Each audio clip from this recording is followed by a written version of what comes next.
মানুষের স্বাস্থ্যের কথা মাথায় রেখে আজ খিদিরপুর মোড়ে তৃণমূল ছাত্র পরিষদের উদ্যোগে মেগা স্বাস্থ্য শিবিরের আয়োজন করা হলো। এই শিবিরে মুখ্য অতিথি হিসেবে উপস্থিত ছিলেন রাজ্যের নগর উন্নয়ন মন্ত্রী ফেরহাদ হাকিম। রক্তদাতাদের উৎসাহ বাড়াতে নিজে গিয়ে তাদের সঙ্গে দেখাও করেন তিনি। ब्लड बैंक में चले जाता है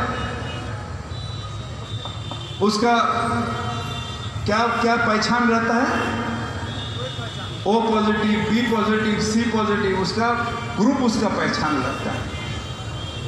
हम मुसलमान है, ब्लड बैंक में जाके कहेंगे भैया थोड़ा देख के हमें मुसलमान का ब्लड देना, भाई नहीं,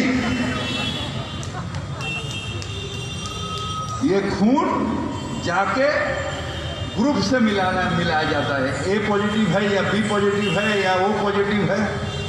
ये जो हमारे माए बैठे हुए हैं, ये लोरी क्या कहते हैं, जब बच्चा रोज सोता है हम गब्बर सिंह का डायलॉग लिए थे कि सो जा नहीं तो गब्बर आ जाएगा।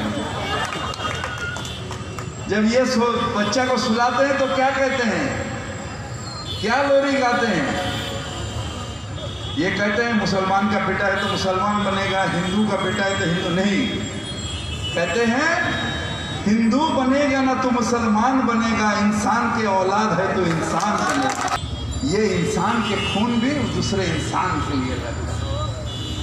इसके मतलब है ऊपर वाले परवरदिगार इंसान बनाया है।